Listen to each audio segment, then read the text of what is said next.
o ser masculino dentro de mim tem muitas razões de ser. Tem muitos homens que habitam dentro de mim. Os homens tiveram muita chance de tentar consertar os males que eles impuseram à sociedade como um todo, ao planeta, e não o fizeram. A gente não vive num patriarcado, a gente vive num meninarcado, porque é um bando de homem cronologicamente velho, mas emocionalmente, infantil. Eu sofro pelo que já passou, eu sofro pelo que está acontecendo e eu sofro pelo medo do que pode acontecer. É tudo muito mais fácil, tudo muito mais tranquilo, tudo muito mais limpo e honesto quando o diálogo realmente ocupa uma via de mão dupla e não uma relação que seja unilateral. O cuidado não é materno, o cuidado é humano. Eu acho que os pais precisam repensar o cuidado. Olá, eu sou Paulo Azevedo e seja bem-vindo, bem-vinda, bem-vinde ao segundo episódio da temporada 2022 do podcast Alma Masculina, conversa sobre masculinidades. Ao lado dos meus parceiros Conrado Góes e Vitor Vieira, seguimos com a segunda parte com alguns dos melhores momentos da temporada 2021 do seu espaço de resistência afetiva na podosfera. Aproveite este mês para relembrar um pouco de tudo que vivenciamos juntos no ano passado e, quem sabe, querer escutar os episódios na íntegra que ainda não ouviu ou rever aqueles que mais curtiu. E para você que nos acompanha desde 2019, queremos estar ainda mais perto de você. Por isso, criamos o canal do Alma Masculina no Telegram. Basta procurar no aplicativo por Alma Masculina ou acessar t.me/almasculina. Envie seus comentários por áudio ou texto, participe das pautas, enfim. Colabore para que possamos seguir refletindo, gerando ideias e abrindo diálogos sobre as masculinidades e suas diversas maneiras de estar no mundo hoje para encontros mais viáveis para todo mundo. E nesta segunda parte, você confere a nossa seleção dos episódios 39 ao 44, além da participação do cientista PhD e co-host do podcast Naru Rodô, Altair de Souza, no quadro Lugares Comuns. Confira. Bárbara Paz, no episódio 39. Eu tô aqui direto de São Paulo para falar com ela, minha parceira de cena, especialíssima, querida, direto da Bahia, Bárbara Paz. Ei, Paulinho! Só você mesmo para me trazer aqui. Eu falei, eu não tô preparada ainda para alma masculina. Eu pensei, não, eu não tenho inteligência suficiente para um lugar como esse, que é um lugar de fala, né? Eu sou um lugar de escuta ainda. Esse lugar é um lugar filosófico, acho que é um café filosófico, que você escuta e você fica com aquele fone escutando o podcast o tempo inteiro e cada vez você aprende mais. Cada pessoa que passa aí, você aprende mais uma coisa sobre essa nossa alma masculina. Então eu falei, Paulo, você me chamou hoje. Eu falei, eu acho que eu não estou preparada, me chama daqui 10 anos, que eu vou ter um pouco mais de bagagem e talvez eu consiga ser melhor na retórica. Por enquanto eu sou melhor na escrita. É essa pessoa que eu conheci há exatos 10 anos, então já adiantando para vocês, é um reencontro, o que vocês vão ouvir aqui, uma conversa de quem já comeu muito sal e compartilhou muito açúcar em muitos camarins no Brasil, São Paulo, Rio, Salvador, Belo Horizonte, durante 3 anos, Portugal. Enfim, a gente teve uma convivência de muita intimidade que só 2 atores que compartilham a cena sabem o que é isso. Minha amiga, seja bem-vinda ao Masculino, é seu espaço sim, você tem muito que acrescentar. Bárbara, quais foram as suas primeiras referências sobre masculinidades? Ai, Paulo, eu estava pensando nisso. Eu não tive muito referência do masculino, esse masculino que, né, que a gente ouve falar, que a gente conhece, porque meu pai faleceu muito cedo, eu tinha 6 anos. Eu tenho lembranças do que me contavam dele, mas de fato eu não lembro. Eu lembro das histórias que minha mãe contava sobre ele, né, que ele era um cachaceiro também, político. Então eu guardo essas histórias como sendo minha. Mas, de fato, eu não tenho essa recordação. Eu tenho a recordação do meu avô, que era um avô que eu gostava muito, mas que já era um homem doente também, desde que eu me conheço por gente, eu lembro dele debilitado. Então, acho que o meu masculino, ele veio, eu vou te falar, eu estava pensando onde veio, ele veio, olha que interessante, as primeiras imagens que me veio eram os médicos da minha mãe, que cuidavam dela, que zelavam por ela. Para mim, eles eram anjos. Eu era uma criança, eu era apaixonada por aqueles médicos, porque ali eu sabia que minha mãe estava viva, eu sabia que ali Minha mãe estava bem cuidada, eu sabia que ela ia voltar para casa. Então, o meu modelo de masculinidade também é um lugar de conforto, de rede de proteção. Porque esse é o masculino que eu vi. Eram só mulheres em casa, 5 mulheres, à espera de um maestro que nunca chegou. Então, eu acabei virando o maestro dessa história. Eu acho que eu fui o homem da casa. Mesmo sendo a criança, eu me sentia responsável por aquilo tudo. Eu me sentia que eu tinha que cuidar da casa. Minha ideia, quando criança, subia nas árvores e eu pensava, então eu vou sair daqui, vou levar minha mãe para São Paulo, a gente vai achar um médico, tá? Vou começar a trabalhar. Eu comecei a trabalhar com 9 anos, né? Ninguém me falou para ir trabalhar. Eu sabia que a gente ia ficar sem dinheiro, que minha mãe precisava. Então, esse lado meu masculino, que eu sei que eu tenho muito forte, eu sempre fui muito guri, assim, eu sempre tive cabelo curto, fui muito magra, eu não tinha tênis, na verdade, eu tinha um quichute, e eu usava um meião, e aí eu tinha que usar para agradar minha mãe um vestidinho, sempre. Só que eu detestava aquele vestidinho amarelinho, ou aquele vestidinho, sempre quis agradar muito minha mãe, então eu era metade menino, metade menina. Por isso que eu falei, olha, eu cresci assim, eu era uma indefinição, porque eu sou muito feminina, eu tenho os traços femininos, loirinha, toda princesinha, ai que bonitinha, pequenininha. Agora não é mais tão pequenininha, né? Mas eu era pequenininha. Esse lado masculino de ser moleque e de ser menino nasceu comigo. Primeiro que eu ia ser menino, né, Paulo? Vou contar. Eu ia ser menino, o quarto era a salvação da família, mulher, deu mulher, mulher, mulher. A quarta era homem. Com certeza, meu pai, eu já tinha nome, meu nome ia se chamar Plínio Luiz. E aí, eu nasci sem nada no meio, para a evolução da espécie, da família. E aí meu pai parece que deprimiu, né? Não, aconteceu várias coisas, porque minha mãe adoeceu no meu parto, então assim, eu tive vários problemas também, mas essa coisa masculina, talvez eu cresci querendo ser esse menino, né? Querendo ser também, inconscientemente, ou não sei, não sei de onde que vem isso. Com certeza alguém vai ouvir, vai dizer, não, mas ela andava com o pai para cima e para baixo. Mas eu era uma menininha, eu não lembro disso. Eu lembro que meu pai me deu uma surra. Quando eu apanhei, porque eu estava brincando com o menino, o vizinho, e meu pai não deixava brincar com os meninos, então a minha mãe avisou, teu pai tá chegando, e gritava, volta para casa. Fiquei com medo, me escondi atrás de uma casa de uma vizinha e ninguém me achou. Ficaram o dia inteiro me procurando. Eu fico imaginando esse meu medo que eu tinha desse pai, né? Ficaram desesperados, porque realmente eu tinha sumido, mas daí uma vizinha começou a dizer que ia me dar bate-palminha. Começaram a gritar na rua, dizendo que ia me dar boneca. Eu nunca tive essa boneca, né? Eu tinha muito pouca boneca. Aí, aliás, eu odiava minhas bonecas. E eu detestava as bonecas. Mas a bate-palminha eu queria, porque ela se mexia, tal, ela era tipo meio que uma atriz, né? E aí eu comecei a sair. Então, aí eu levei uma surra de varinha de marmelo, que meu pai era bem bravo com as minhas irmãs. Disse que eu nem chorava. Disse que eu ficava... Então, é a única lembrança, talvez não é lembrança, e sim uma memória que me contaram, do meu masculino em casa. Então, e meu pai morreu 1 mês depois da minha surra. Eu lembro muito de como eu era. Eu lembro da sensação do menino habitar em mim. Não era uma verdade, né? Eu não pensava que eu era como um menino, mas hoje eu vendo, nenhuma menina fazia isso. As meninas queriam brincar de outra coisa, eu queria brincar de pensar o que eu vou fazer futuramente. Olha isso. Então, é porque eu tinha um senso de responsabilidade. E realmente eu fiz o que eu falei que eu ia fazer. Com 12 anos eu já trabalhava numa fábrica de calçados, e minha mãe ficou brava na época, porque era greve de escola. Fui trabalhar e eu muito feliz, porque eu voltei com o meu primeiro salário, eu enchi a geladeira com todas as coisas que minha mãe gostava. Iogurte, sabe, chocolate, sabe, coisas do bom e do melhor que nós não tínhamos na geladeira. A gente vivia modestamente, assim, estava ficando cada vez pior. Olha que lindo, uma criança de 12 anos, o primeiro salário gastar e comprar.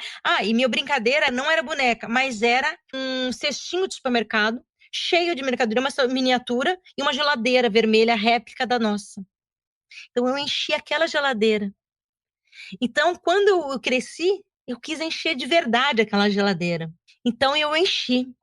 E hoje eu penso naquela menina, Barba, né, a Barbinha que estava lá, eu falei, gente, que linda que ela era. Ela fez isso, porque poderia ter comprado uma roupa, um tênis, né, eu poderia ter comprado... Não, o tênis foi a segunda coisa. Mas, mas as compras foi a primeira. Cacau Holden, no episódio 40.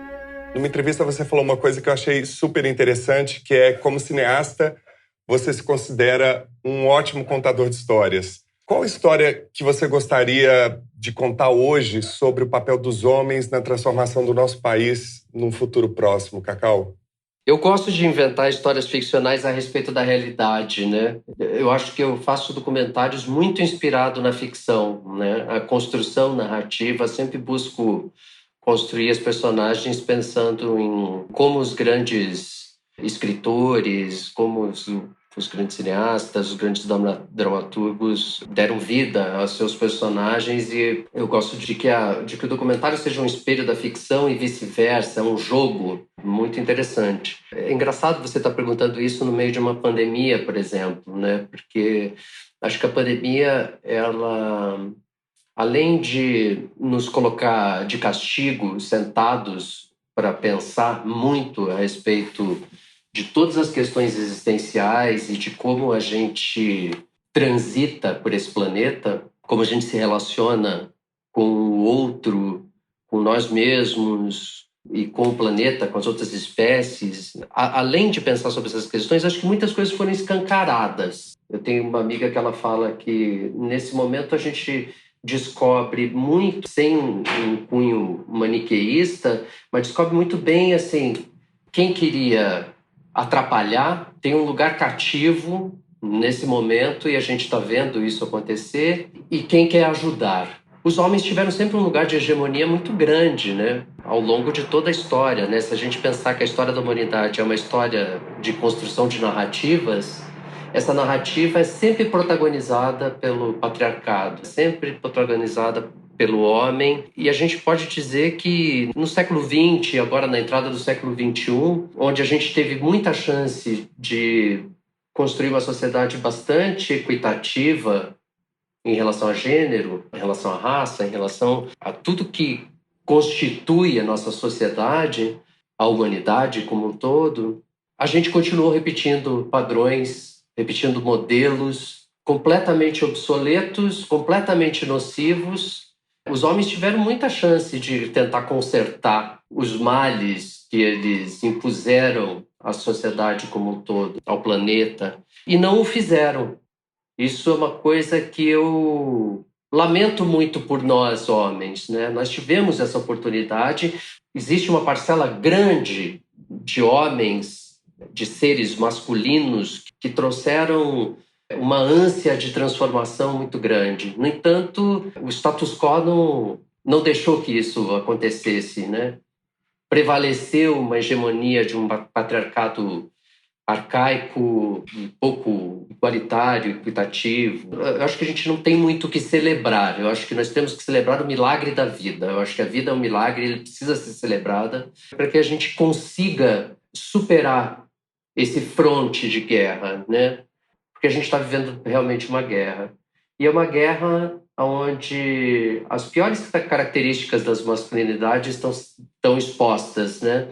Tanto que no meio da pandemia a gente sacou, ficou muito óbvio, né, que boa parte dos países governados por mulheres eram os países que estavam resolvendo melhor toda a questão epidemiológica, né, ligado à pandemia e às questões sociais, né, porque isso acaba impactando o todo, a máquina toda. Foi nos dado mais uma chance. A gente, como seres masculinos, precisamos agora aproveitar essa chance e transformar a nossa sociedade num lugar mais equilibrado. Não cabe mais essa violência toda, né? E a gente está vivendo no Brasil, sobretudo, um momento muito trágico de violência. É uma violência o tempo todo, né? E a pandemia escancarou essa violência, esse machismo, essa coisa bélica que tentam legitimar a qualquer custo. Eu não quero que os homens sejam mais ligados a essa força bélica, de guerra. Se eu pudesse reescrever essa história, e eu acho que a gente tem que acreditar que a gente pode reescrever, que nós somos os roteiristas dessa história, se nós somos os roteiristas dessa história, é importante que a gente arraigasse as mangas e comece a reescrever essa história de agora em diante. Não teremos mais muitas chances, isso é fato. Acho que a gente chegou num limite muito preocupante. Não podemos mais ser estúpidos. Eu acho que a estupidez das masculinidades precisam ser enterradas, aniquiladas do nosso convívio social. Eu acho que essa é uma força imensa que a gente precisa fazer, porque isso é estrutural e a gente sabe disso, né? Eu gosto muito da ideia das utopias, né? E isso não é um otimismo tóxico. Eu acredito realmente só por meio de utopias que a gente consegue transformar, né, tudo, porque o pessimismo ele é reacionário. O pessimismo é aquela coisa, nada vai dar certo, tudo está errado, tudo é uma bosta, tudo é ruim, o Brasil é uma merda, o Brasil nunca vai dar certo. E eu acho esse discurso reaça demais, assim. Eu acredito muito mais nas utopias. Eu acho que a gente precisa acreditar em utopias para que a gente consiga transformar. Não vai ser fácil. A gente já está vendo que não vai ser fácil.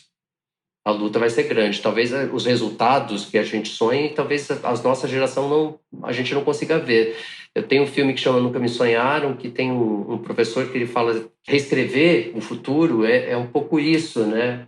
Essa contribuição que a gente dá na nossa existência é como aquelas pessoas que plantam árvores como tâmaras, que você vai plantar, mas você não vai ver dar frutos, porque ela vai dar fruto daqui a 100 anos, sei lá quanto tempo é. Mas é importante que você plante. Agora, mais do que nunca, é pegar o que a gente tem na mão e transformar numa espada. A gente tem que ir para frente. Pode parecer paradoxal, né? Eu falar de transformar numa espada, mas essa espada não é para ferir. Essa espada é para abrir caminho em meio a esse mar de lixo que está em volta da gente. A vantagem de tudo isso é que tudo veio à tona, né? A sensação que eu tenho é que a luz revelou as sombras e tá muito nítido o jogo, né? Por mais que a avalanche de más notícias que a gente recebe diariamente, a gente também vê uma reação, principalmente da periferia, enorme. A micropolítica afetiva se proliferando, né? As pessoas tendo a dimensão de que a coisa acontece na sua vizinhança. Essa ideia de movimentar e de uma ação que dê conta de um país continental como o Brasil começa na sua vizinhança, começa numa doação para alguma ONG, para alguma instituição que você conheça que afete ou faça alguma coisa com seus talentos que, né, não seja focado no seu resultado imediato de sucesso profissional, né? Cláudio Serva, no episódio 41. Eu tô há 12 anos também prestando consultoria dentro do universo corporativo. Eu sei que você também tem feito o trabalho do Prazerelli nas empresas. Qual que era a sua percepção desse ambiente que ainda é predominantemente machista, assim? E que é um lugar de poder muito grande, por conta de racismo estrutural, por conta de classicismo, por conta de uma série de coisas. Não precisa nem dar muitos dados sobre esse contexto, mas 13% das empresas têm CEO mulheres. A construção social ela é muito desleal, né? Ela é muito cruel para quem não é branco, né? Quem não é homem não é cis, né? O preconceito impera. E as piadinhas, então assim, é um ambiente muito, muito tóxico, né? Os ambientes empresariais. Então, assim, as referências que eu tenho, tanto quando eu trabalhei em empresa, quanto quando agora, atualmente, com o Prazerelli, não agora que agora é online, fica mais difícil você perceber isso, né? Mas no físico, eu lembro que a gente fez uma palestra para um grupo de CEOs de empresa, de gerentes e diretores, através de uma plataforma do Mentimeter, né, que a pessoa pode responder sem ninguém saber. Eu e Mari demos essa palestra e a gente perguntou para as mulheres se elas já tinham se sentido assediadas no ambiente de trabalho naquela empresa. 100% responderam que sim. E é aquela piadinha que o homem não acha que não é escroto, entendeu? Então, e o cara tá sendo machista, tá sendo babaca. Você vai, faz o comentário pela roupa que a mulher tá, aquele lugar, né? Mexe com a recepcionista. E eu achei engraçado uma cena, uma vez um amigo meu, até que ele sempre mexia com a menina da secretaria lá, né? E um dia ela falou, não, e o cara era casado. E aí ela falou assim, não, vamos sair sim. Aí ele ficou, não, peraí, não, mas não era bem isso. Então, assim, ele só queria exercer aquele lugar, né, de suposta superioridade masculina, de poder ficar constrangendo o outro, né?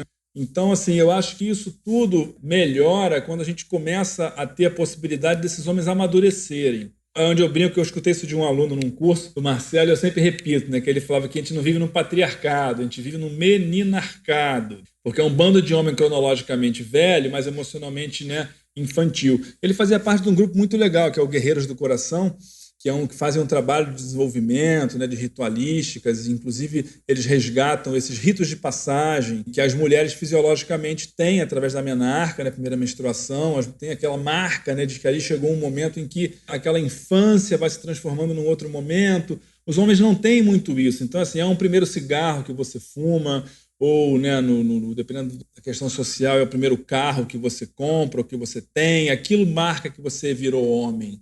Né? Mas você não virou porra nenhuma, você continua um moleque.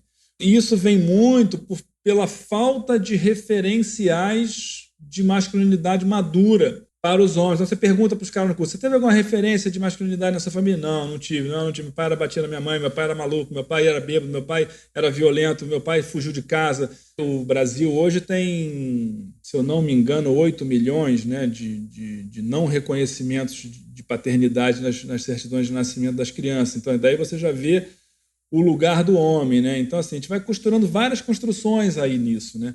Tanto da imaturidade até para lidar com a própria sexualidade, que é um dos temas que o Prazerilha aborda, né? A gente fala muito sobre sexualidade humana, sobre sexualidade do homem, sobre essa construção.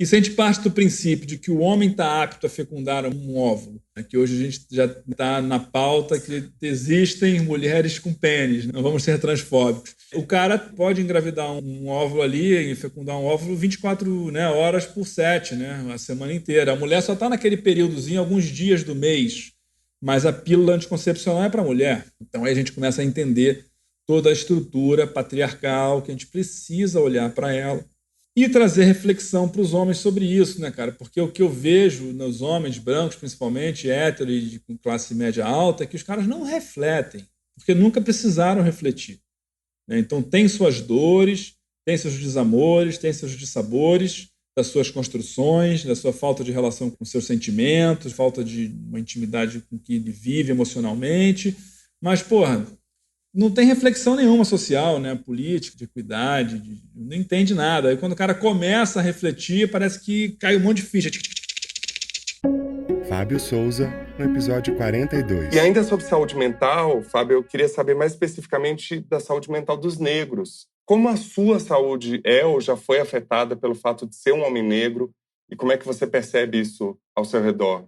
Ser um homem negro, para mim, é algo recente, que essa é a realidade de muitas pessoas negras. Quando a gente vive num país como o Brasil, e eu ser um homem negro de pele clara, né? Não ser um homem negro de pele retinta. Então, eu sempre fui o moreno. Quando eu fico um pouco mais velho, que eu vou preencher fichas e coisas assim que você tem que declarar, né, a sua raça, eu passei a ser o pardo, porque eu não era negro. A descoberta de ser uma pessoa negra, ela é recente e é uma descoberta muito dolorosa, porque muitas coisas passam a ter um outro sentido, a ter um outro significado, assim. Eu começo a rever várias coisas da minha história. É uma coisa tão louca, porque eu sofro pelo que já passou, eu sofro pelo que está acontecendo e eu sofro pelo medo do que pode acontecer. É um lugar, assim, de muita dor. Ao mesmo tempo que é um lugar de muito empoderamento também, quando você sabe quem você é, de onde você veio, quando você tem uma identidade. A minha vinda para morar em Salvador, na Bahia, também é marcada muito por isso. É uma questão de identidade. Estar num lugar em que eu vejo muitas pessoas pretas que se parecem comigo é muito, muito positivo, assim. Porém, a gente vive numa sociedade que é estruturalmente racista. E o fato de aqui ter muita gente preta não torna o lugar menos racista. Então, vindo para cá, assim, eu entrei numa crise maluca com essa questão. Mais recentemente, quando a gente pensa nesses casos, né, que têm acontecido na pandemia, né, que ganharam a grande mídia, é um lugar de muito sofrimento, assim, estar em contato com essas notícias. Quando eu me deparo com essas situações, não consigo me manifestar. Eu sinto uma cobrança como se as pessoas esperassem que eu dissesse algo, mas para mim é tão difícil que eu não consigo dizer nada, e aí eu fico nessa autocobrança maluca também, né? Preciso me posicionar, preciso falar sobre isso, mas é tão difícil, é tão doloroso, que eu não consigo. A saúde mental das pessoas pretas na pandemia tem chegado nesse nível assim de complexidade, de uma vulnerabilidade muito grande. Se a gente pensar nessa questão que você falou, né, das classes mais fragilizadas e vulnerabilizadas, uma grande parcela são pessoas negras que não têm acessos, né, a um serviço de saúde mental. Tem toda essa questão de como as violências elas continuam. Estar em casa, estar vivendo uma pandemia não nos deixa a salvo de forma alguma, como, né, diversos exemplos têm se mostrado, mas ainda assim também pode ser uma forma que a gente tenha de estabelecer novas conexões, assim, novas relações, de questionar. Eu fico muito feliz quando eu vejo movimentos crescendo, mesmo que virtualmente, pessoas reivindicando seus direitos e as manifestações, sejam elas virtuais ou presenciais. A gente vive uma pandemia e tem toda essa questão do perigo, como às vezes a indignação, a raiva, ela é tão grande que sobrepõe, né, esse momento que a gente está vivendo, assim. O racismo, ele é uma estrutura muito inteligente, que vai se moldando com o tempo. E eu acho que a gente precisa estar atento a isso também, que às vezes um programa de entretenimento não é só um programa de entretenimento, também é um provocador de sofrimento, ele é um provocador de gatilho, ele confunde muito mais do que reflete, né, e amplia, ele coloca nós contra nós mesmos. Então, eu acho que a gente tem que ter um olhar muito crítico em relação a tudo isso, assim, que vem se mostrando como representatividade, né? Representatividade não é só colocar ali uma porcentagem de pessoas negras, né? Eu acho que tem que ter uma preocupação e um olhar crítico e analítico também, porque está sendo exposto, porque a gente consome, como que isso chega na gente. Temos aí um caroço de angu no nosso DNA tão presente, ainda mais no Brasil, que é inegável entender e perceber a complexidade disso e o quanto isso está entranhado em todo mundo, né? Aspas.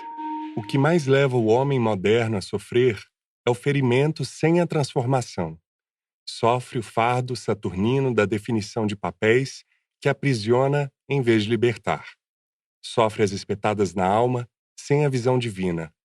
É-lhe pedido que seja homem quando ninguém é capaz de definir o que isso significa, a não ser de maneira bem trivial. É-lhe pedido que saia da infância à idade adulta, sem ritos de passagem, sem velhos sábios para recebê-lo e instruí-lo, e sem a ideia positiva do que seja masculinidade. Seus ferimentos não são transformadores, não geram consciência mais profunda, não conduzem a uma vida mais fecunda.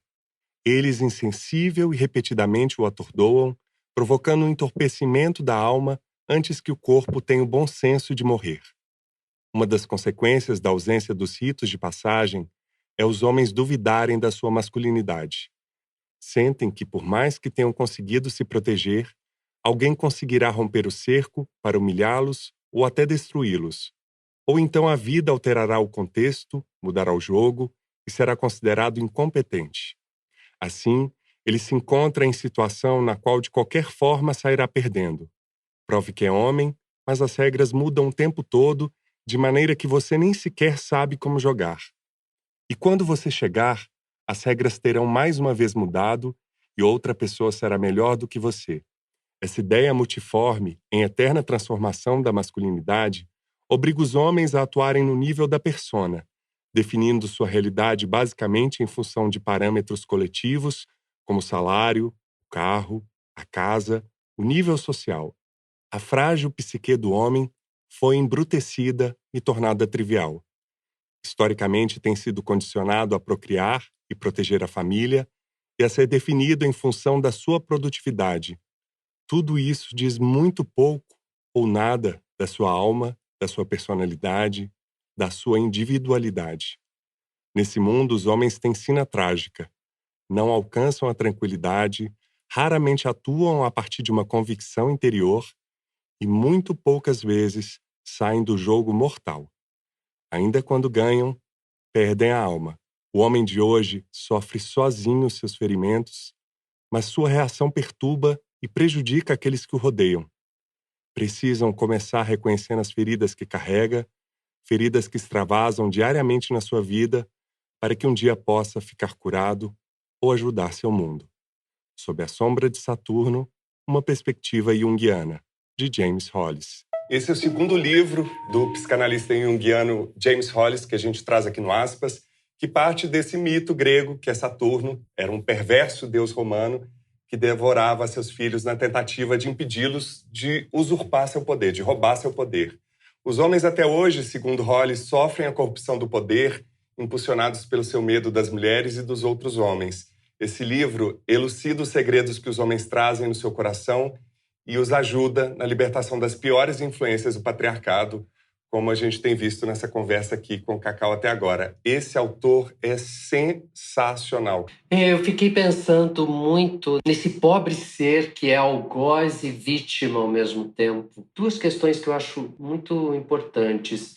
Uma relacionada à coragem. É preciso ter muita coragem para pedir ajuda quando se vive em constante crise entre o algoz e a vítima. Eu sou o algoz e eu sou a vítima. Eu sou a vítima de mim mesmo, mas eu sou ao mesmo tempo um algoz na sociedade, por fazer uma manutenção tão hábil desse patriarcado. Eu sou algoz quando eu sou irresponsável de não assumir esse meu papel nocivo. E eu sou vítima porque eu estou construindo um lugar muito pior para que eu mesmo viva. Eu sou vítima porque eu mesmo me faço mal, eu mesmo me autodestruo. A gente se torna um monstro cego e burro. Nós, homens, precisamos pedir ajuda para nos livrarmos cada vez mais das mazelas, das confusões, da cegueira que o machismo e que esse patriarcado trouxe ao longo de séculos e séculos e séculos e séculos e que se perpetua com outras cores, outras formas, até hoje. Os homens sempre acharam que eram corajosos e valentes. Na verdade, os homens eram exatamente o oposto nesse tempo todo. Eram irresponsáveis, covardes. Os homens precisam de cuidado, de alguma maneira, mas antes os homens precisam aprender a cuidar. Isso foi sempre relegado às mulheres, né? Eu acho que a gente precisa pensar isso. É mais uma outra revolução importante. A revolução da cultura do cuidado, né? Estabelecer uma cultura de cuidado, né? Onde a gente possa cuidar um dos outros e cuidar do nosso planeta, por exemplo. Né? Já que tudo é tão impermanente, tudo está tão interligado, o mínimo que a gente possa fazer, se a gente tem algum respeito e dignidade pela nossa própria inteligência, é estabelecer uma cultura de cuidado mútua. A Um Misturada, no episódio 44. Você pode falar o que foi essa virada de chave? Tem a ver com a sua vinda para São Paulo? E essa sua vinda para São Paulo te trouxe uma percepção maior dessa influência, dessa cultura do cabra-macho nordestino, né? Assim como o Extremo Sul também tem isso. Na verdade, a América Latina como um todo tem essa figura, né? Mas pela própria cultura, né? Na música, na literatura, na TV, enfim, no cinema, essa figura do cabra-macho nordestino, né? Assim, eu falo com propriedade porque na minha família tem vários. E muito adoecidos pela negação dos afetos, pela raiva não conscientizada ou não canalizada, enfim.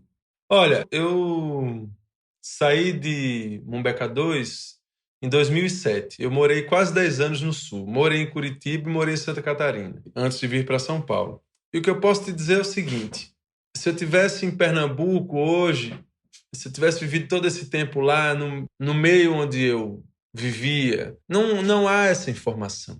Não há. Eu tenho 3 irmãos. E os meus irmãos são bem mais novos. Eu tenho 34, os meus irmãos têm 23, 22 e 21. É muito complexo acessar essa conversa. Com meus irmãos é impossível.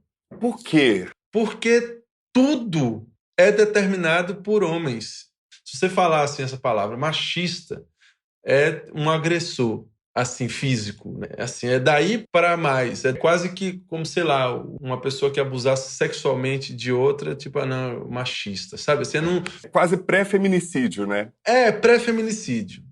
É isso aí. É complexo de acessar esse assunto nessa bolinha, nesse loco, né? Nessa coisa. Primeiro que eu, assim, sou cheio de coisas a atravessar, né? O que eu considero, assim, que realmente que me iniciou uma modificação foram, sobretudo, as parceiras que eu tive ao longo da vida, sobretudo depois que eu me mudei, né? Eu já fui casado, estou no meu segundo casamento, depois tive um relacionamento, um namoro longo, enfim. Então, sei lá, tenho 3 relações que essas relações me ensinaram. E essas parceiras foram me ensinando.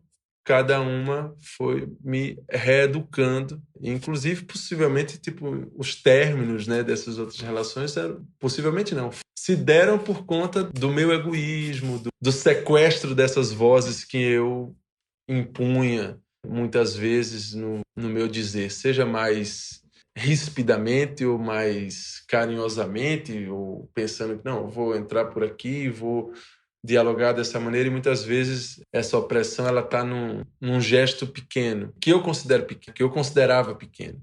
Eu acho que eu comecei a entender mais essas nuances e sentir vergonha delas e dizer, porra, isso aí eu não quero mais repetir isso não, velho. Você pode dar um exemplo concreto, Raul? Não escutar, por exemplo. Muitas vezes já me peguei assim conversando com alguma parceira minha sobre um assunto que eu não estava interessado em saber ou qualquer coisa do tipo e eu fico ali fingindo que escuto. Não, claro, tá, mas não estou ouvindo nada, estou tocando uma música dentro da minha cabeça, eu já desliguei, eu mutei a pessoa. Então isso é uma coisa que eu já fiz muito, ou viver numa relação a 2, mas a coisa ser pautada sobre as minhas decisões. Algumas vezes esse lugar financeiro de, não, eu que desenrola a coisa da grana aqui, então as coisas são do meu jeito. Assim, não, o não entendimento que a manutenção da vida, o que faz a minha vida possível, é justamente a minha vida como ela é. Quem está dentro da minha casa, quem está partilhando das decisões comigo, quem está tomando essas decisões. Tudo isso são aprendizados e eu levei muitas porradas assim positivamente dessas minas todas e das minhas amigas. Coincide um momento em que eu estou mais aberto a aceitar que é preciso não ser intransponível as mazelas que a gente tem no corpo, no grude. E é isso, basicamente. Reagir dessa maneira a qualquer observação que te façam dá muito mais trabalho e o gasto de energia é muito maior, né? Completamente. É tudo muito mais fácil, tudo muito mais tranquilo, tudo muito mais limpo e honesto quando o diálogo realmente ocupa uma via de mão dupla e não uma relação que seja unilateral. Eu tenho aprendido isso assim muito diariamente. Eu tenho 2 filhos pequenos, um de 4 anos e outro de 5 meses, então são 2 meninos. Isso aumentou em mim uma responsabilidade nessa criação, porque por muito tempo eu pensei, pô, as coisas estão melhorando, porque eu estou refletindo, né? Já não vou ser mais igual ao meu avô, não vou ser igual ao meu pai, e aí quando chegar nos meninos, pô, tá um filtro massa, porque eles têm as mães deles, as mulheres super esclarecidas e, tipo, sabem de tudo. E eu tô aqui já um pouco mais polido. Quando eu penso que, ao mesmo tempo, isso é uma bolha também, porque... E os filhos de quem defende o Bolsonaro, por exemplo, né? Que tem a idade dos meus filhos. Eu preciso preparar os meus filhos para dialogar com esses caras, porque eles vão precisar enfrentar esses caras no momento deles. Só que eu acho que esse enfrentamento na infância, essa colocação, me parece que hoje em dia é mais ampla, porque a molecada tem mais acesso, é mais ligada e as crianças falam assim com um nível de argumentação sobre as coisas de uma maneira já muito mais sofisticada do que as crianças que eu fui outrora. Felipe Favoretti, no episódio 43. E aí, Felipe, no último episódio, a gente trouxe, no aspas, um trecho do livro Pai Ausente, Filho Carente, do terapeuta junguiano canadense Guy Corneau. E no pós-fácil que ele escreveu, 25 anos depois do lançamento desse best-seller, ele foi provocado com a seguinte questão: para que serve um pai? E aí eu queria te provocar também. Para que serve um pai? O pai serve como apoio, presença, o pai serve como carinho, o pai serve como guia, o pai serve para tudo que uma mãe serve. Eu não sei se perguntaram para ele para que serve uma mãe, mas seria essa a minha resposta. Estamos num momento em que as mulheres buscam igualdade. Isso não é mais uma pauta, né? Isso pelo amor. Mas, pai, você precisa buscar igualdade nos cuidados. Tem uma fundação que chama Promundo. É uma fundação muito interessante. Faz pesquisa sobre paternidade, não só no Brasil, mas enfim. Lançou recentemente um perfil da paternidade no mundo.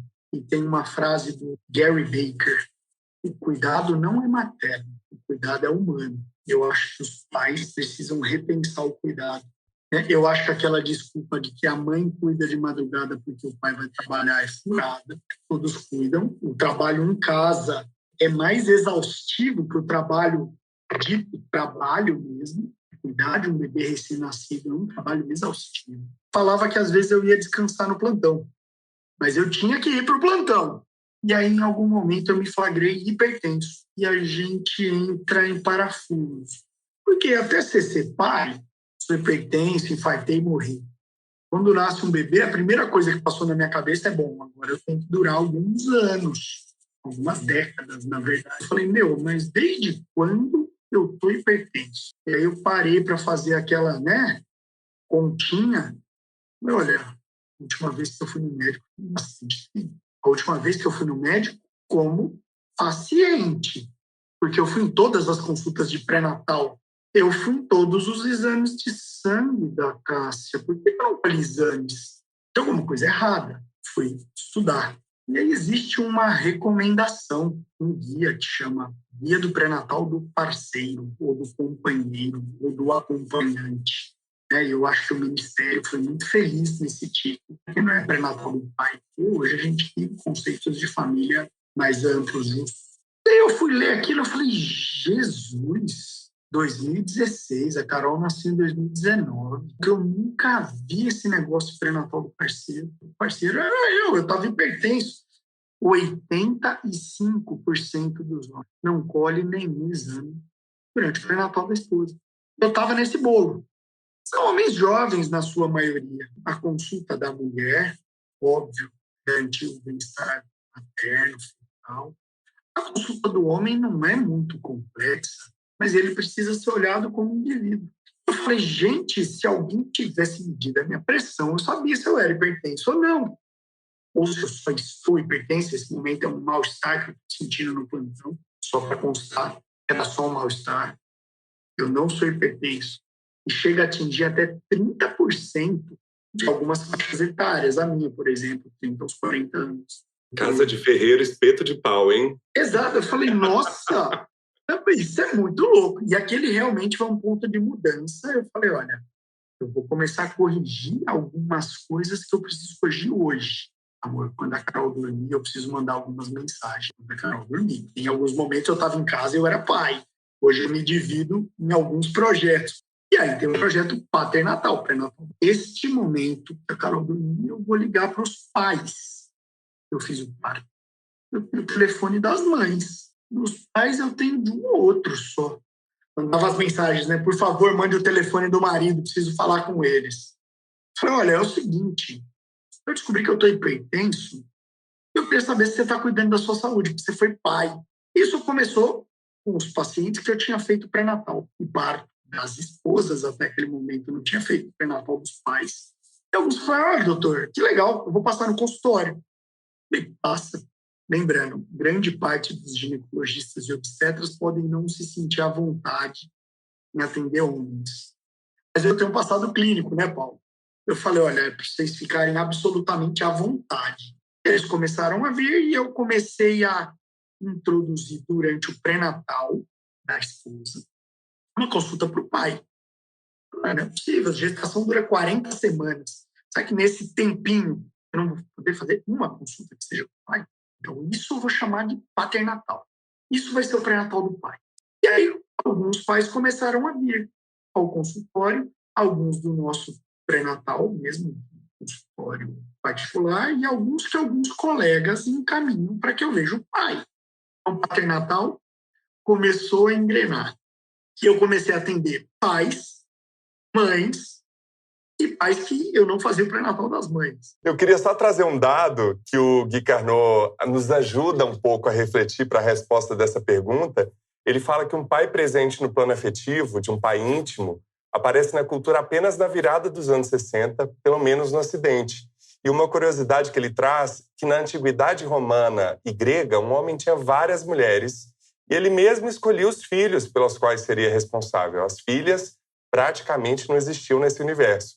E os deveres, entre aspas, do pai, dar abrigo, alimento e disciplinar, só foram inscritos em um documento oficial pela primeira vez no fim do século XVIII, na Constituição Francesa pós-revolucionária. Ou seja, é um assunto que surgiu ontem.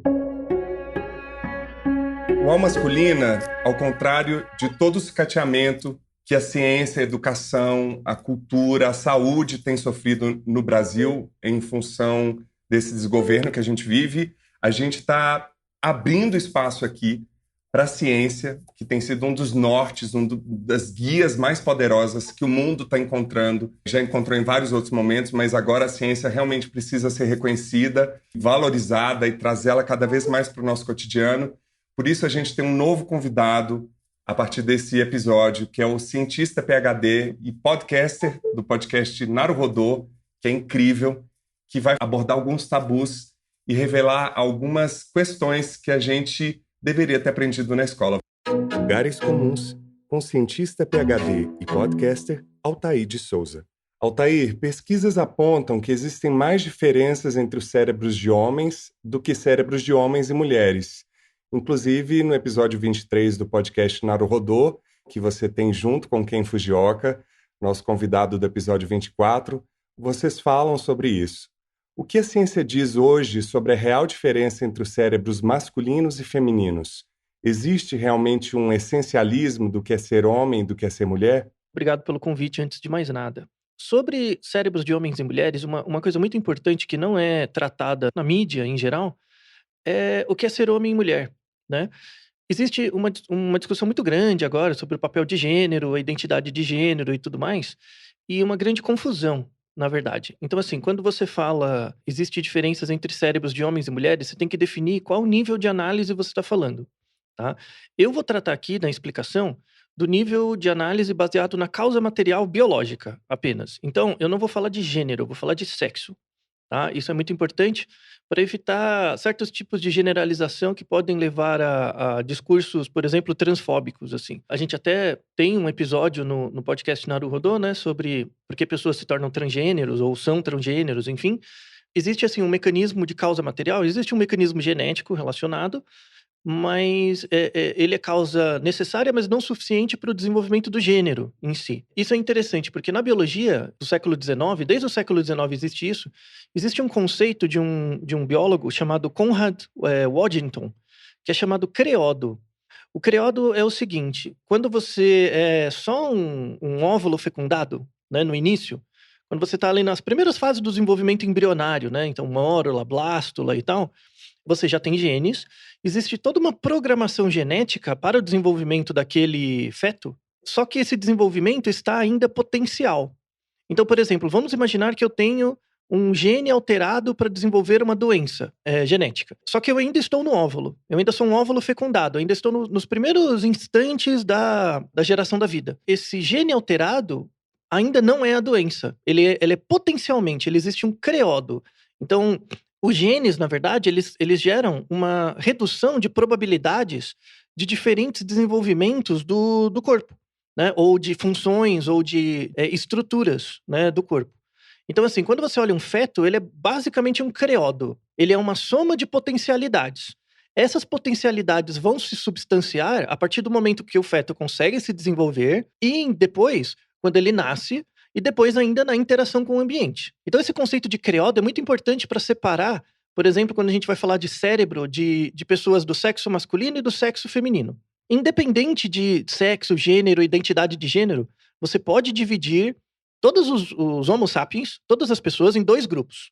As pessoas que são capazes de gerar filhos, de se reproduzir, e as que não são. Biologicamente, você pode separar todos os indivíduos, independente do que o indivíduo sabe sobre ele mesmo ou conhece sobre ele mesmo, indivíduos que são capazes de se reproduzir e outros não. Essa característica biológica determina uma série de pressões seletivas, uma série de creodos. Mesmo que você tenha identificação com o sexo feminino, ou identificação com o gênero feminino, né? Mas você está dentro de um corpo de um homem, né? Nasceu num corpo de um homem, por exemplo, existe um creodo genético para uma identificação de gênero, mas existem também uma materialidade, uma causa material para outro. Então isso gera um conflito. Por isso que esse conflito ele acontece populacionalmente numa menor parte dos casos.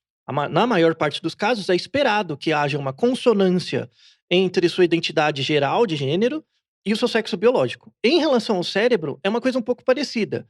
Temos diferença, sim, entre cérebros de pessoas do sexo masculino e do sexo feminino. Existe essa diferença, sobretudo pela ação de hormônios. As diferenças se dão no volume de algumas áreas cerebrais em relação a outras, mas o mais importante não é a diferença, na verdade.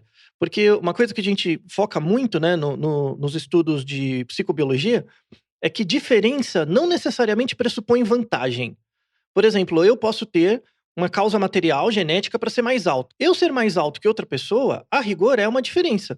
Mas não pressupõe uma vantagem, a rigor. Eu posso ser mais alto, isso me possibilita fazer algumas coisas que pessoas mais baixas não conseguem, mas vice-versa. Os mais baixos também conseguem. Então, não necessariamente é uma vantagem. As pessoas focam muito na existência de diferenças para justificar vantagens que, na verdade, não são por causa dessas diferenças. Temos diferenças, sim, entre os cérebros de homens e mulheres em algumas áreas. Na verdade, no que diz respeito a volume de algumas áreas. Mas isso é resultante da ação de hormônios, principalmente durante o desenvolvimento embrionário e também durante a puberdade, né? A partir dos 11, 12, 13, 14 anos. Isso gera diferenças, isso mostra que existem pressões seletivas diferenciais para as estratégias reprodutivas de pessoas do sexo masculino e feminino. Quando essas potencialidades, esses creodos se dão no ambiente social, com certeza acontecerem diferenças. Coisas que potencialmente, por causa material, você tem uma maior predisposição para desenvolver, ou não desenvolver, por conta da interação no ambiente, você pode mudar essas probabilidades de desenvolvimento ou não. A grande discussão por trás dessa fala, na verdade, se existe realmente um essencialismo, assim, o essencialismo ele não nasce na genética. Ele nasce na interação entre o creodo biológico e o meio social. O próprio fato de você perguntar se uma certa coisa é biológica ou cultural já mostra uma falsa dicotomia. E é por isso que você não consegue enxergar o essencialismo. O essencialismo ele nasce numa probabilidade. O essencialismo que temos de essencial mesmo, a existência de probabilidades para o desenvolvimento de certas competências na junção dos creodos biológicos e dos meios sociais determinados por um certo contexto histórico. Então isso é muito importante. Então as grandes mensagens o que existe de essencial nas pessoas são as suas potencialidades, que depois no meio social vão se tornar probabilidades, e diferenças não pressupõem vantagens. Isso é uma grande mensagem que vocês têm que levar para vocês. A Um Misturada, no episódio 44. Raul, existe coisa de menino e de menina? Não, isso aí é uma viagem. Não existe não. Eu acho um absurdo, né? Quando você vai sei lá, na padaria, tem até chocolate tem de menino e de menina, sabe? Você estabelece, é óbvio falar isso, né? Mas você estabelece o gênero e impõe isso para crianças que, da sua própria natureza, nascem com outras orientações. Não é isso que vai fazer... isso não é uma decisão, né? Você é um ser que está no mundo presente de uma determinada forma e esta presença é o grande acontecimento que te faz único. Bárbara Paz, no episódio 39. O ser masculino dentro de mim tem muitas razões de ser. Tem muitos homens que habitam dentro de mim. Quando eu ouço esse discurso do não binário, né, do transgênero, eu pensei, será que se eu tivesse escutado isso com 12 anos, 13 anos, eu teria achado que eu era, pelo fato de eu sentir isso?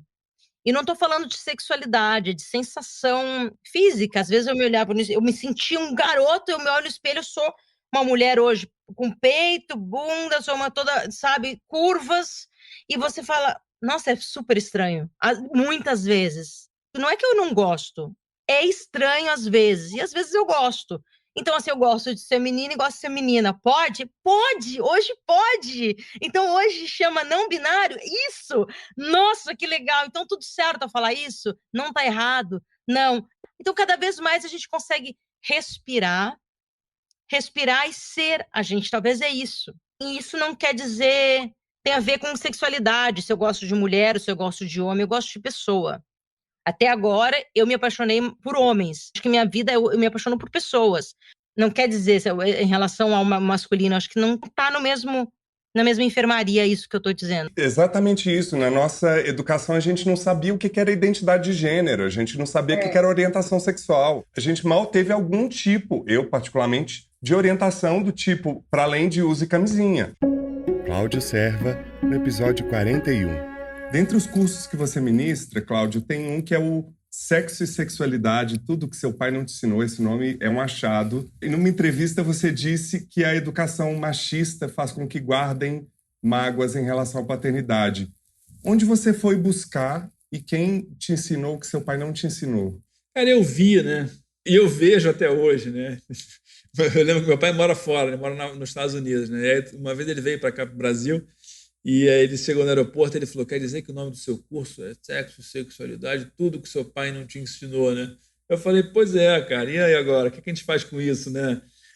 Quer fazer, pai? E ele continua sem saber ensinar, não ensinaria novamente. Continua reproduzindo lá um monte de coisa. Então, assim, isso até é um outro lugar que eu converso muito com os homens, assim, como é que eu humanizo esse pai? Porque, assim, hoje eu faço um exercício, um esforço, e eu falo para ele isso, de manter o contato, porque eu tenho uma filha. Então, eu quero respeitar esse contato com a ancestralidade dela.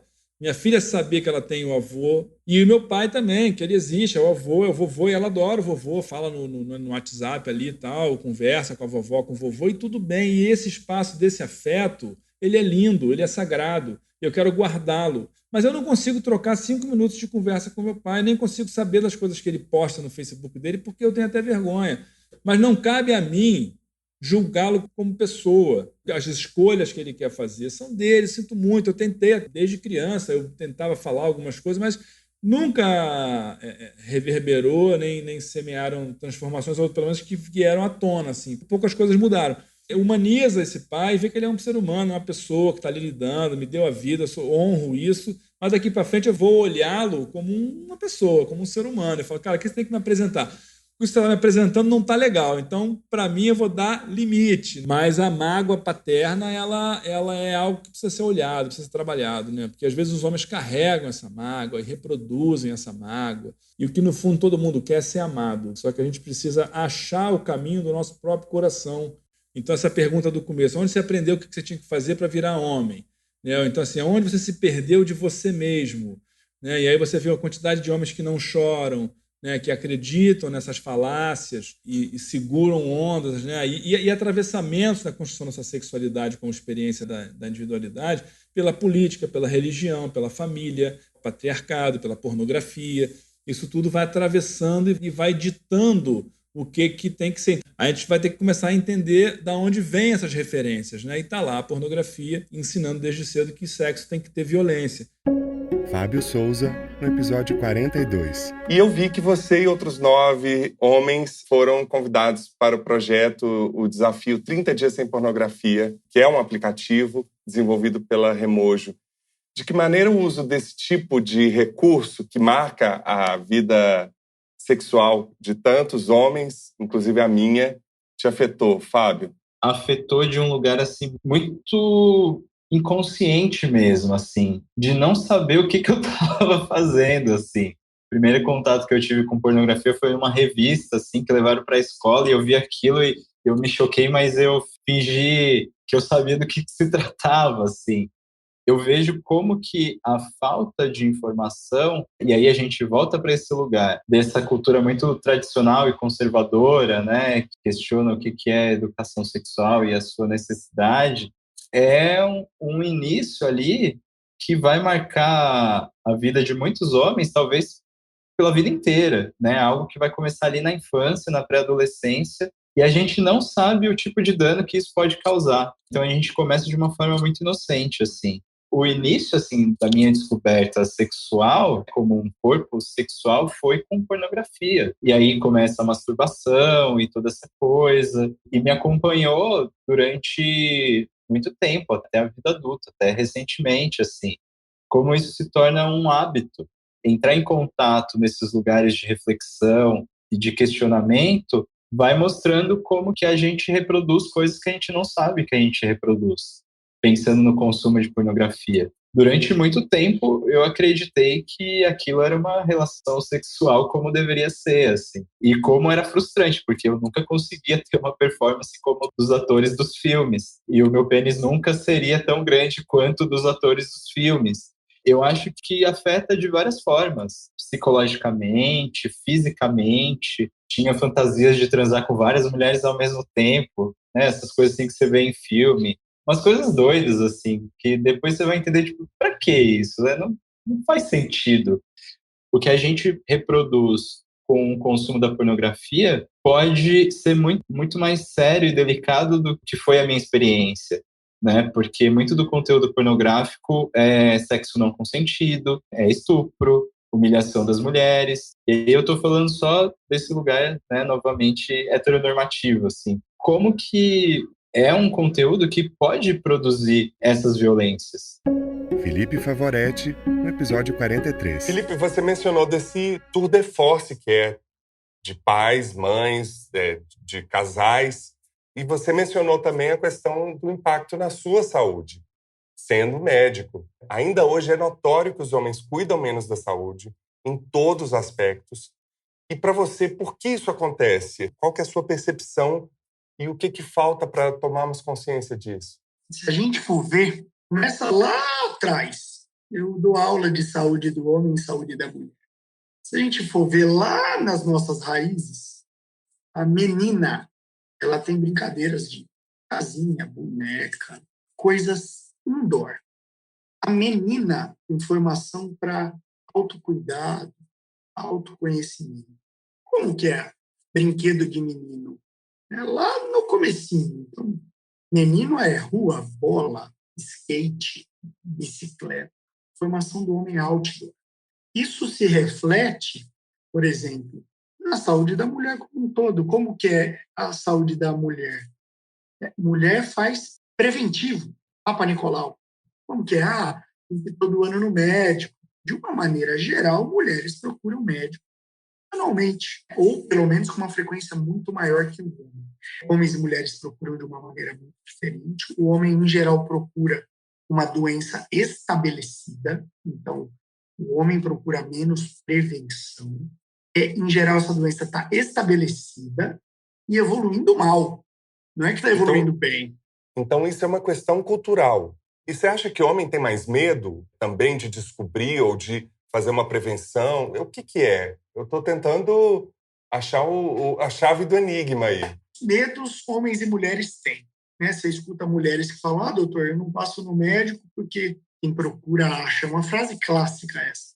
Passa pela cabeça essa história de autocuidado é feminino e dos estereótipos também. O homem não liga para isso. O homem nem chora, né? Não à toa os números de suicídio, de amputação de pênis no Brasil, quando eu descobri esse número, é assustador. Pois é. Infelizmente, a gente chega a essa conclusão. Homens realmente eles se cuidam mais tardiamente, com doenças já estabelecidas e procuram pouco a prevenção. Você falou da amputação de pênis. DST é muito comum no homem. Pouco tempo atrás tinha uma campanha, né? Fique sabendo. Você só fica sabendo se você colher sua sorologia, se você passa em consulta. Teve um aumento enorme, né, de HPV e sífilis nos últimos anos. A gente está vivendo a pandemia do Covid, mas sífilis é uma loucura. Toda semana eu pego um caso novo. Né? E isso eu não estou falando de sistema público só. Na história a gente vê sífilis. O comportamento em saúde, não só de homens, mas também de mulheres, mudou. A gente precisa se cuidar. A camisinha não é um ótimo método contraceptivo.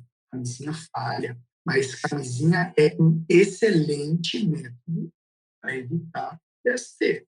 Deve usar camisinha sempre, camisinha masculina ou camisinha feminina. Fora do mar. Você já se sentiu como peixe fora d'água, inadequada? Você já se sentiu fora do mar?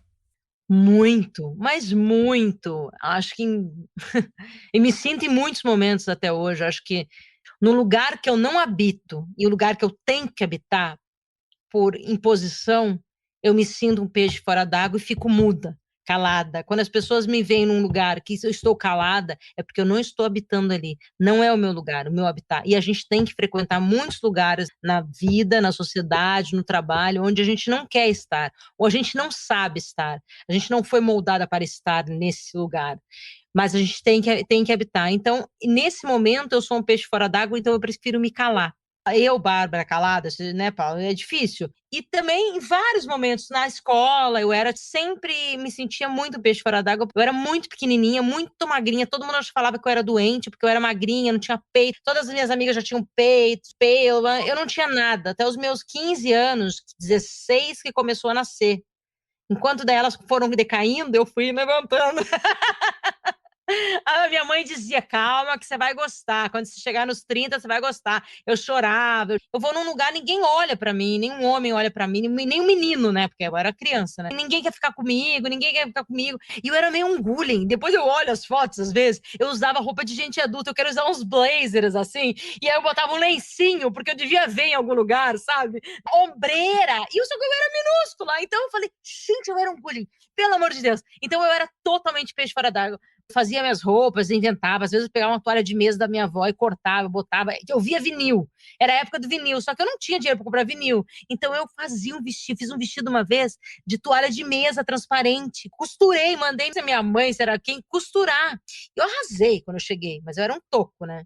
Mas essa esquisitice caminha comigo até hoje, então todo mundo fala, ela é meio esquisita, realmente eu sou meio esquisita mesmo, em inglês é freak, né?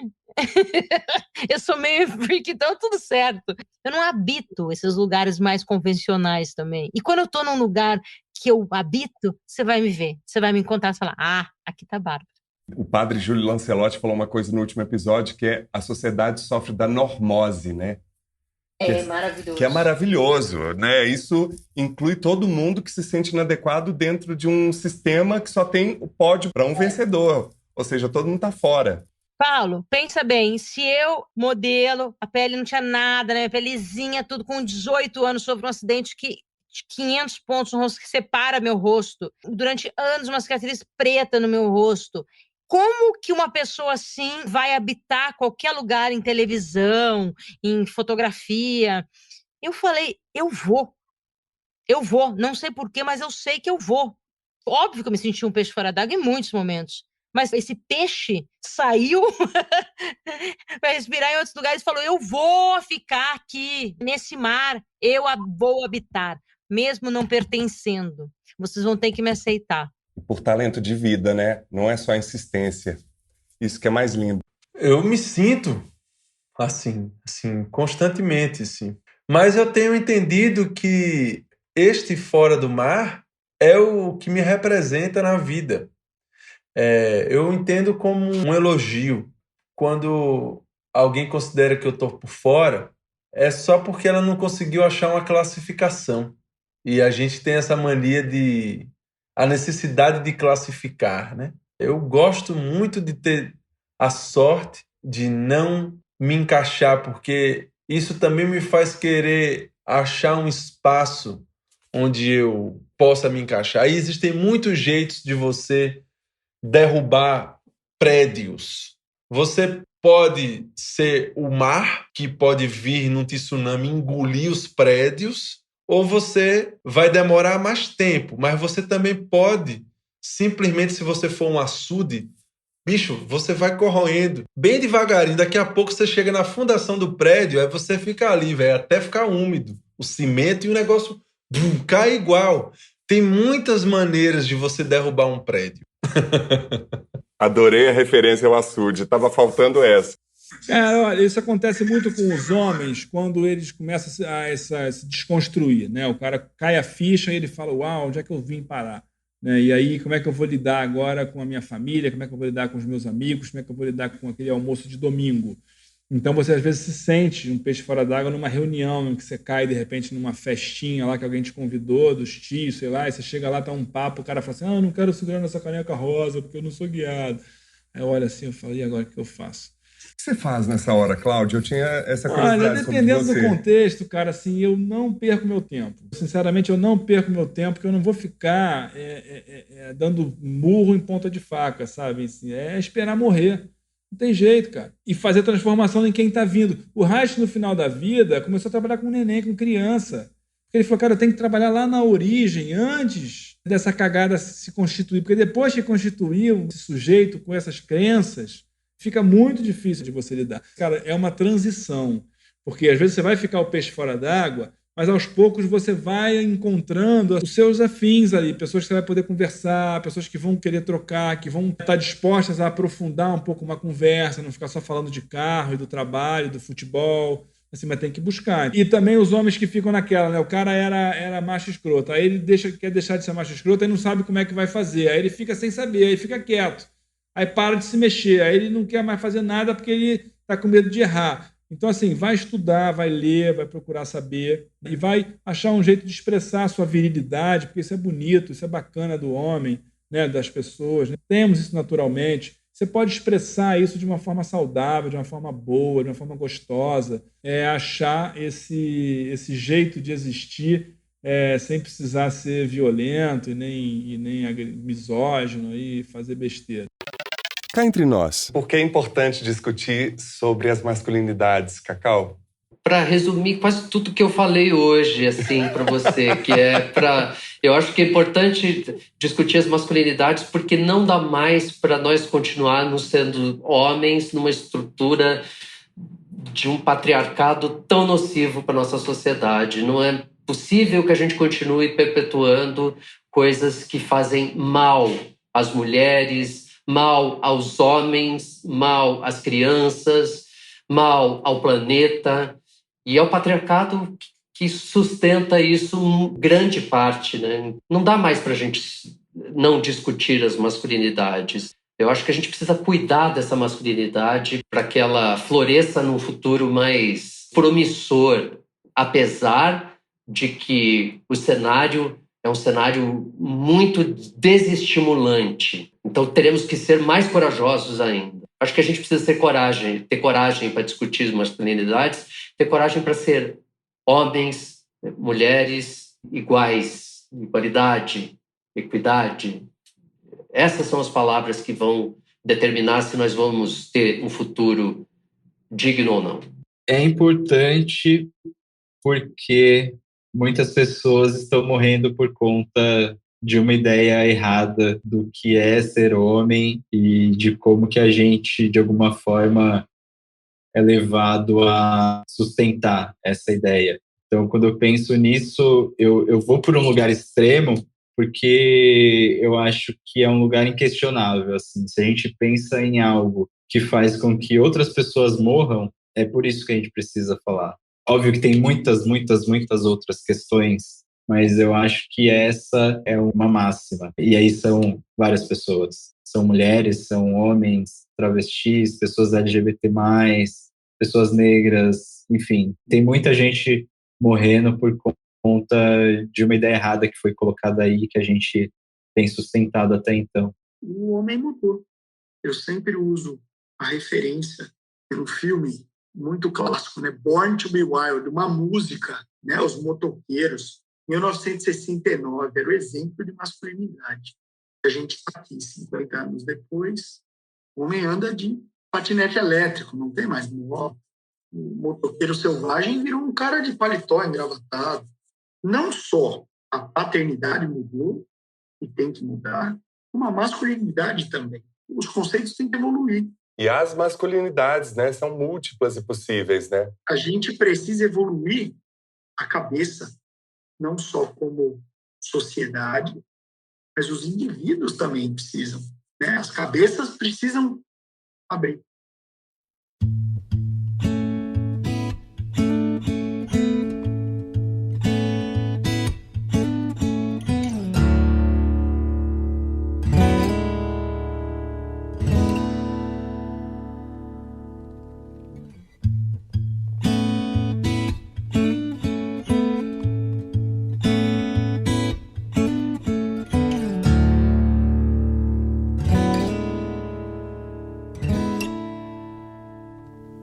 Eu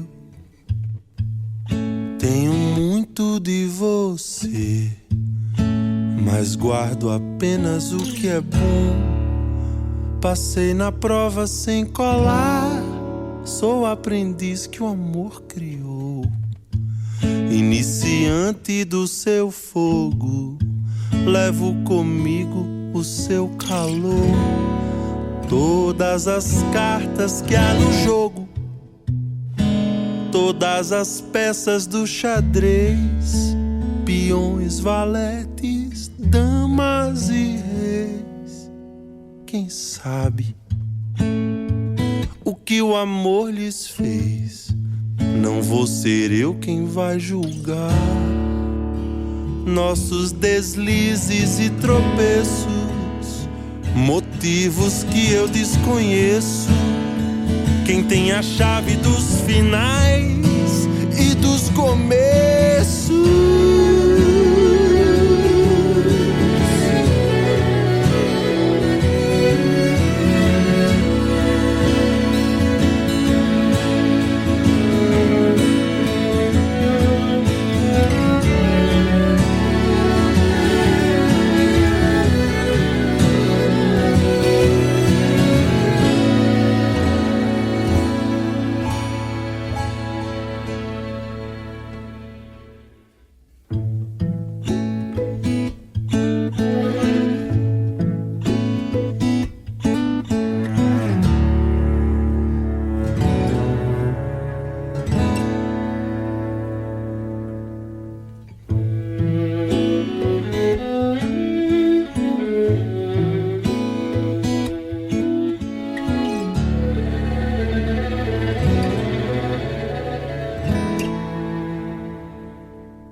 Eu gosto muito de você, não guardo mágoas ou rancor. Paguei as dívidas sem ver, sou aprendiz que o amor criou. Iniciante do seu fogo, levo comigo o que eu sou. Todas as marcas da procura, cada fratura e lucidez, o nó da fala, a embriaguez. Quem sabe o que o amor refaz? Quem tem certeza do que for? Nossas manias e defeitos, futuros planos imperfeitos. Quem tem a senha pra mudar os recomeços? A mim só cabe revelar a parte oculta da razão, o que pra nós é natural, a nossa frágil beleza. Quem somos nós pra nos negar a impermanência da invenção, o que pra nós é incomum?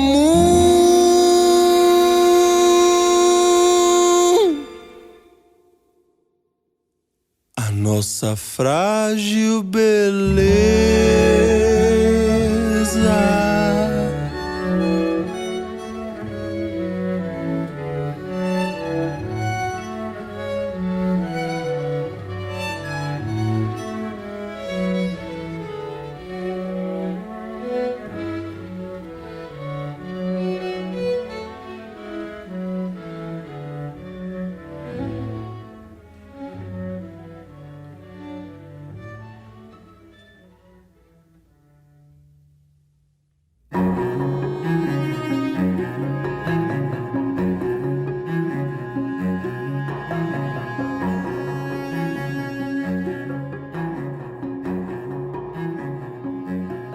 E não perca a terceira parte dos nossos melhores momentos na próxima semana. Siga as nossas redes sociais no Twitter e no Instagram @almasculina. Se inscreva no nosso canal no YouTube e no Telegram. Também visite nosso site e conheça todos os episódios na íntegra, além da transcrição do Aspas, lugares comuns e as dicas do quadro Escuta Aqui. Vai lá em www.almasculina.com.br. Comente, compartilhe os posts e leve o Alma Masculina para mais gente. E se você quiser levar o conteúdo do Alma Masculina para sua empresa ou evento, envie um e-mail para contato@almasculina.com.br. Será um prazer compartilhar essa rica experiência que tem sido nossos encontros sobre autoconhecimento, diversidade, vulnerabilidade, entre tantos outros temas, sempre relacionados às masculinidades para homens, mulheres e não binários. Colabore para manter o Alma Masculina no ar por meio da nossa campanha de financiamento coletivo. Saiba mais no site www.orelo.cc/almasculina. E agradecemos a todos os nossos apoiadores, em especial Alexandre Valverde, Ana Maria de Lima Rodrigues, Ângela Mucida, Danilo Azevedo, Felipe José Nunes Rocha e Juliana Dias. Agradecemos também aos nossos convidados, Bárbara Paz, Cacau Holden, Cláudio Serva, Fábio Souza, Felipe Favoretti, Raul Misturada e Altair de Souza. E também agradecemos a Glória Santos e Soraya Azevedo.